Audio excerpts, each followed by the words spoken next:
देवी सीता मिथिला के राजा जनक की ज्येष्ठ पुत्री थी, इसलिए उन्हें जानकी भी कहा जाता है। वाल्मीकि रामायण के अनुसार एक बार मिथिला में पड़े भयंकर सूखे से राजा जनक बेहद परेशान हो गए थे। तब इस समस्या से छुटकारा पाने के लिए उन्हें एक ऋषि ने यज्ञ करने और धरती पर हल चलाने का सुझाव दिया। धर्मशास्त्रों में ऐसी ही अनेक गृहस्थ और पतिव्रता स्त्रियों के बारे में लिखा गया है, जो आज भी हर नारी के लिए आदर्श और प्रेरणा है। अनेक लोग माता सीता के जीवन को संघर्ष से भरा भी मानते हैं, लेकिन असल में उनके ऐसे ही जीवन में हर कामकाजी या गृहस्थ स्त्री के लिए बेहतर और संतुलित जीवन के अनमोल सूत्र छुपे हैं। पौराणिक काल में ऐसी कई महिलाएं हुई हैं जिन्हें हम आदर्श और उत्तम चरित्र की महिलाएं मानते हैं, लेकिन उनमें से सर्वोत्तम है माता सीता। जैसे श्रीराम को पुरुषों में उत्तम पुरुषोत्तम कहा गया है, उसी तरह माता सीता अपने पुत्रों के साथ वाल्मीकि आश्रम में ही रहती थी। एक बार की बात है कि भगवान श्रीराम ने अश्वमेध यज्ञ का आयोजन किया। उस यज्ञ में वाल्मीकि जी ने लव और कुश को रामायण सुनाने के लिए भेजा। देवी सीता मिथिला के राजा जनक की ज्येष्ठ पुत्री थी, इसलिए उन्हें जानकी भी कहा जाता है। वाल्मीकि रामायण के अनुसार एक बार मिथिला में पड़े भयंकर सूखे से राजा जनक बेहद परेशान हो गए थे।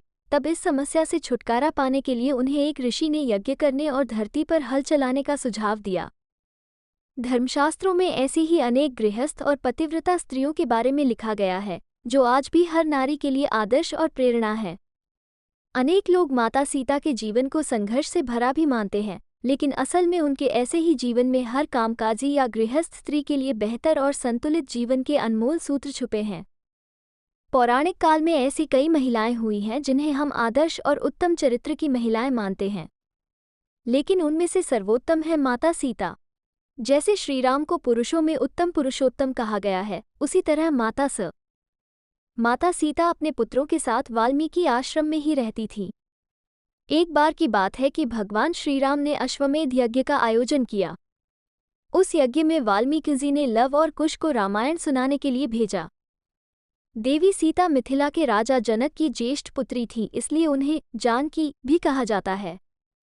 वाल्मीकि रामायण के अनुसार एक बार मिथिला में पड़े भयंकर सूखे से राजा जनक बेहद परेशान हो गए थे। तब इस समस्या से छुटकारा पाने के लिए उन्हें एक ऋषि ने यज्ञ करने और धरती पर हल चलाने का सुझाव दिया।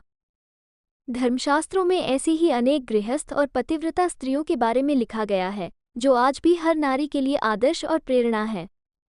अनेक लोग माता सीता के जीवन को संघर्ष से भरा भी मानते हैं, लेकिन असल में उनके ऐसे ही जीवन में हर कामकाजी या गृहस्थ स्त्री के लिए बेहतर और संतुलित जीवन के अनमोल सूत्र छुपे हैं। पौराणिक काल में ऐसी कई महिलाएं हुई हैं जिन्हें हम आदर्श और उत्तम चरित्र की महिलाएं मानते हैं, लेकिन उनमें से सर्वोत्तम है माता सीता। जैसे श्रीराम को पुरुषों में उत्तम पुरुषोत्तम कहा गया है, उसी तरह माता सीता अपने पुत्रों के साथ वाल्मीकि आश्रम में ही रहती थी। एक बार की बात है कि भगवान श्रीराम ने अश्वमेध यज्ञ का आयोजन किया। उस यज्ञ में वाल्मीकि जी ने लव और कुश को रामायण सुनाने के लिए भेजा। देवी सीता मिथिला के राजा जनक की ज्येष्ठ पुत्री थी, इसलिए उन्हें जानकी भी कहा जाता है।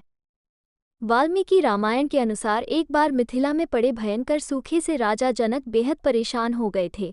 तब इस समस्या से छुटकारा पाने के लिए उन्हें एक ऋषि ने यज्ञ करने और धरती पर हल चलाने का सुझाव दिया। धर्मशास्त्रों में ऐसी ही अनेक गृहस्थ और पतिव्रता स्त्रियों के बारे में लिखा गया है, जो आज भी हर नारी के लिए आदर्श और प्रेरणा है। अनेक लोग माता सीता के जीवन को संघर्ष से भरा भी मानते हैं, लेकिन असल में उनके ऐसे ही जीवन में हर कामकाजी या गृहस्थ स्त्री के लिए बेहतर और संतुलित जीवन के अनमोल सूत्र छुपे हैं। पौराणिक काल में ऐसी कई महिलाएं हुई हैं जिन्हें हम आदर्श और उत्तम चरित्र की महिलाएं मानते हैं, लेकिन उनमें से सर्वोत्तम है माता सीता। जैसे श्रीराम को पुरुषों में उत्तम पुरुषोत्तम कहा गया है, उसी तरह माता सीता अपने पुत्रों के साथ वाल्मीकि आश्रम में ही रहती थी। एक बार की बात है कि भगवान श्रीराम ने अश्वमेध यज्ञ का आयोजन किया। उस यज्ञ में वाल्मीकि जी ने लव और कुश को रामायण सुनाने के लिए भेजा। देवी सीता मिथिला के राजा जनक की ज्येष्ठ पुत्री थी, इसलिए उन्हें जानकी भी कहा जाता है। वाल्मीकि रामायण के अनुसार एक बार मिथिला में पड़े भयंकर सूखे से राजा जनक बेहद परेशान हो गए थे। तब इस समस्या से छुटकारा पाने के लिए उन्हें एक ऋषि ने यज्ञ करने और धरती पर हल चलाने का सुझाव दिया।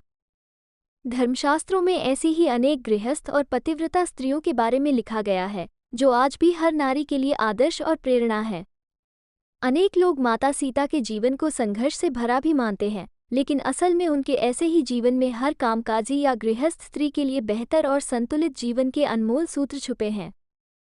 पौराणिक काल में ऐसी कई महिलाएं हुई हैं जिन्हें हम आदर्श और उत्तम चरित्र की महिलाएं मानते हैं, लेकिन उनमें से सर्वोत्तम है माता सीता। जैसे श्रीराम को पुरुषों में उत्तम पुरुषोत्तम कहा गया है, उसी तरह माता सीता अपने पुत्रों के साथ वाल्मीकि आश्रम में ही रहती थी। एक बार की बात है कि भगवान श्रीराम ने अश्वमेध यज्ञ का आयोजन किया। उस यज्ञ में वाल्मीकि जी ने लव और कुश को रामायण सुनाने के लिए भेजा। देवी सीता मिथिला के राजा जनक की ज्येष्ठ पुत्री थी, इसलिए उन्हें जानकी भी कहा जाता है। वाल्मीकि रामायण के अनुसार एक बार मिथिला में पड़े भयंकर सूखे से राजा जनक बेहद परेशान हो गए थे। तब इस समस्या से छुटकारा पाने के लिए उन्हें एक ऋषि ने यज्ञ करने और धरती पर हल चलाने का सुझाव दिया। धर्मशास्त्रों में ऐसी ही अनेक गृहस्थ और पतिव्रता स्त्रियों के बारे में लिखा गया है, जो आज भी हर नारी के लिए आदर्श और प्रेरणा है। अनेक लोग माता सीता के जीवन को संघर्ष से भरा भी मानते हैं, लेकिन असल में उनके ऐसे ही जीवन में हर कामकाजी या गृहस्थ स्त्री के लिए बेहतर और संतुलित जीवन के अनमोल सूत्र छुपे हैं। पौराणिक काल में ऐसी कई महिलाएं हुई हैं जिन्हें हम आदर्श और उत्तम चरित्र की महिलाएं मानते हैं, लेकिन उनमें से सर्वोत्तम है माता सीता। जैसे श्रीराम को पुरुषों में उत्तम पुरुषोत्तम कहा गया है, उसी तरह माता सीता अपने पुत्रों के साथ वाल्मीकि आश्रम में ही रहती थी। एक बार की बात है कि भगवान श्रीराम ने अश्वमेध यज्ञ का आयोजन किया। उस यज्ञ में वाल्मीकि जी ने लव और कुश को रामायण सुनाने के लिए भेजा। देवी सीता मिथिला के राजा जनक की ज्येष्ठ पुत्री थी, इसलिए उन्हें जानकी भी कहा जाता है। वाल्मीकि रामायण के अनुसार एक बार मिथिला में पड़े भयंकर सूखे से राजा जनक बेहद परेशान हो गए थे। तब इस समस्या से छुटकारा पाने के लिए उन्हें एक ऋषि ने यज्ञ करने और धरती पर हल चलाने का सुझाव दिया। धर्मशास्त्रों में ऐसी ही अनेक गृहस्थ और पतिव्रता स्त्रियों के बारे में लिखा गया है, जो आज भी हर नारी के लिए आदर्श और प्रेरणा है। अनेक लोग माता सीता के जीवन को संघर्ष से भरा भी मानते हैं, लेकिन असल में उनके ऐसे ही जीवन में हर कामकाजी या गृहस्थ स्त्री के लिए बेहतर और संतुलित जीवन के अनमोल सूत्र छुपे हैं। पौराणिक काल में ऐसी कई महिलाएं हुई हैं जिन्हें हम आदर्श और उत्तम चरित्र की महिलाएं मानते हैं, लेकिन उनमें से सर्वोत्तम है माता सीता। जैसे श्रीराम को पुरुषों में उत्तम पुरुषोत्तम कहा गया है, उसी तरह माता सीता अपने पुत्रों के साथ वाल्मीकि आश्रम में ही रहती थी। एक बार की बात है कि भगवान श्रीराम ने अश्वमेध यज्ञ का आयोजन किया। उस यज्ञ में वाल्मीकि जी ने लव और कुश को रामायण सुनाने के लिए भेजा। देवी सीता मिथिला के राजा जनक की ज्येष्ठ पुत्री थी, इसलिए उन्हें जानकी भी कहा जाता है। वाल्मीकि रामायण के अनुसार एक बार मिथिला में पड़े भयंकर सूखे से राजा जनक बेहद परेशान हो गए थे। तब इस समस्या से छुटकारा पाने के लिए उन्हें एक ऋषि ने यज्ञ करने और धरती पर हल चलाने का सुझाव दिया। धर्मशास्त्रों में ऐसी ही अनेक गृहस्थ और पतिव्रता स्त्रियों के बारे में लिखा गया है, जो आज भी हर नारी के लिए आदर्श और प्रेरणा है। अनेक लोग माता सीता के जीवन को संघर्ष से भरा भी मानते हैं, लेकिन असल में उनके ऐसे ही जीवन में हर कामकाजी या गृहस्थ स्त्री के लिए बेहतर और संतुलित जीवन के अनमोल सूत्र छुपे हैं।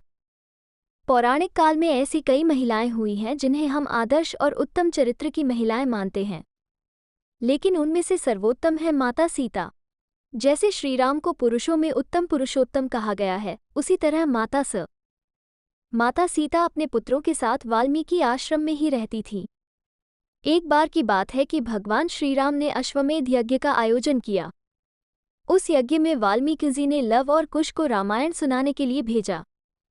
देवी सीता मिथिला के राजा जनक की ज्येष्ठ पुत्री थी, इसलिए उन्हें जानकी भी कहा जाता है।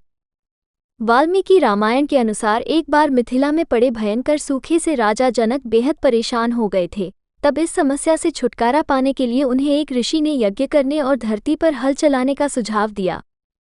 धर्मशास्त्रों में ऐसी ही अनेक गृहस्थ और पतिव्रता स्त्रियों के बारे में लिखा गया है, जो आज भी हर नारी के लिए आदर्श और प्रेरणा है।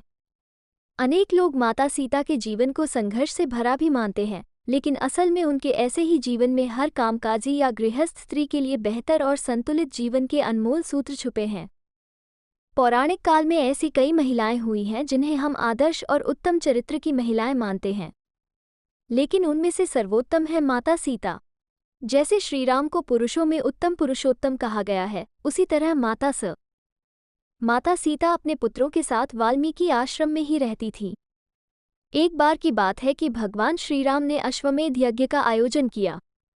उस यज्ञ में वाल्मीकि जी ने लव और कुश को रामायण सुनाने